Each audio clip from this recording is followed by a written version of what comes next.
My dear students, welcome to Chips and Game for Rats. The chart for the day is ulcers of the intestine.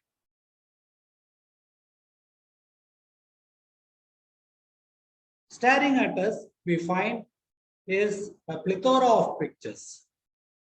At the end of the class, I would like you people to kindly answer me one question. How many questions are probable from this chart? In the form of theory, MCQ, short note, charts, specimens, slides, etc. So kindly follow it word by word and do not skip any of the descriptions in between. With this, I will go to the first lesion, namely tuberculosis. So this is a piece of intestine with a tuberculous ulcer.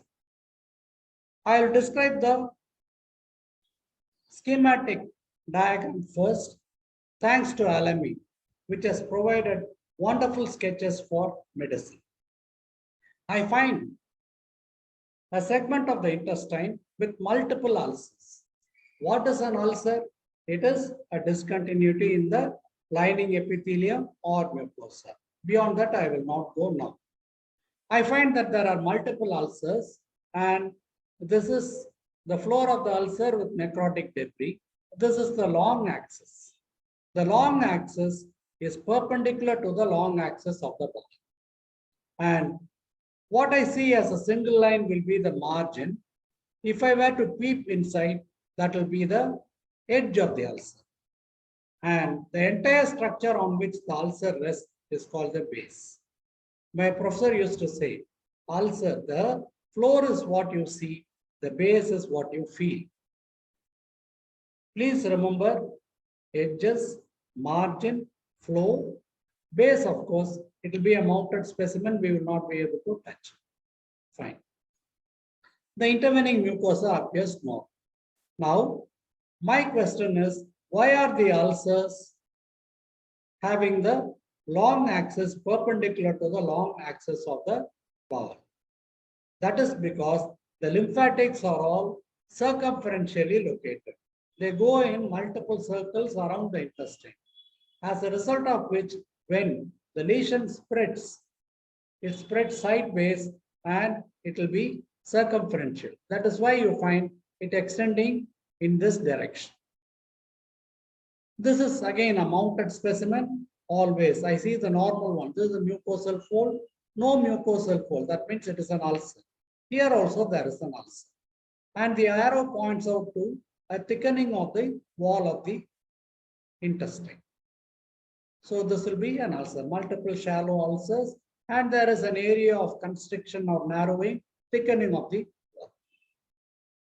This is a tuberculous ulcer. This is also tuberculosis. Usually it occurs in the ileocecal region. I find that there is a proliferating cauliflower-like lesion. The surgeon or the endoscopist can sometimes have a doubt whether it is malignancy. When they send a biopsy, we confirm it to be tuberculosis. This is called hyperplastic tuberculosis.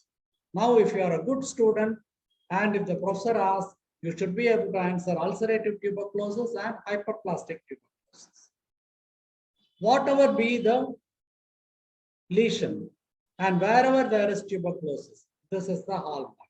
Whether it is lung, bone, meninges, or the intestine, a granuloma is the hallmark. So here I am finding a necrotizing granuloma. This is the area of necrosis without any cells. And these are the large pale cells. The white color inside is the cytoplasm and the grayish one is the nucleus. Large slipper-shaped epithelioid cells. Sometimes they can fuse together to form a Langhans type of giant cell with a necklace or a horseshoe-like pattern of distribution of the nuclei. So that will be tuberculosis. I am sure you people will be able to identify and answer it very easily. We'll go to the next one. That is typhoid. The usual question is, how do you distinguish between typhoid ulcer and tuberculous ulcer? That is why I have intentionally placed them side by side. This incidentally is a wonderful mounted specimen from McGill, who has contributed enormously to surgical pathology. I find there is a linear ulcer or a ovoid ulcer with the long axis parallel to the long axis of the palm. Long axis is parallel. And look at this, again, a superb specimen wherein I'm finding an ulcer, and this is the edge of the ulcer, and these are the normal areas. Long axis parallel to the long axis of the palm. The floor is usually showing necrotic debris because of typhoid degeneration. And this small insert is supposed to show a comparison between a tuberculosis ulcer and a typhoid ulcer. What do you see microscopically in typhoid? Forget the other things. There will be lymphocytes, there will be histiocytes. These large pale cells are histiocytes, and they will be phagocytosing the RBCs and other things. This is called erythrophagocytosis. If you people can write this much, it is fine. And one other question, why are the ulcers shaped like this? Why are they located like this? Because they overlie the Peyer's patches. Peyer's patches are lymphoid follicles in the intestine, and they have got the long axis parallel to the long axis of the ball. When the Peyer's patches are infected, there is a separate theory for it. I have conducted it in detail. I would like you to go to my references. There will be an ulceration of the overlying mucosa. Therefore, the shape is analogous, or it fits in with the Peyer's patches. So kindly remember, single word is overlying Peyer's patches, which are ovoid. Therefore, ulcers are also ovoid. Long axis parallel to the long axis of the body. I hope it is clear. We will go to the third person today. This is the amoebic ulcer. Amoebic ulcer, it usually occurs in the large intestine, the colon, amoebic colitis. That is what they say. And here I find that there are multiple button-like ulcers. Button-like ulcers, each one of this. In this circle, you can count the number of ulcers that you are seeing. So there is an ulceration, and the intervening mucosa is normal. Small, shallow, multiple button-like ulcers. This is the microscopic picture. I am able to see the normal mucosa, the normal mucosal epithelium, and this is the area of ulcer where the mucosa is absent. And the ulcer itself is superficial. It is limited to the submucosa, does not go to the muscular layer. And why has it got this kind of a shape? This is again a beautiful schematic picture. You people can draw it in your exams. So there is a flask-shaped ulcer. I kept it for comparison.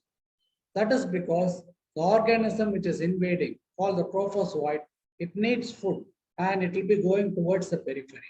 And it elaborates an enzyme called histolysin. The histolysin will cause digestion. That is why the organism itself is called Entamoeba histolyticum. Entamoeba histolyticum. That is the name. Why? Because it secretes histolysin, which will cause digestion. Therefore, the ulcer becomes flask-shaped as it goes towards the periphery. So, in this one, I am finding a trophozoite, which is the active form of the amoeba. You can read it up in parasitology. And this is a cyst. When it goes to the region of the liver, etc., it cannot go any further. It gets converted into a cyst. Whereas a trophozoite is active.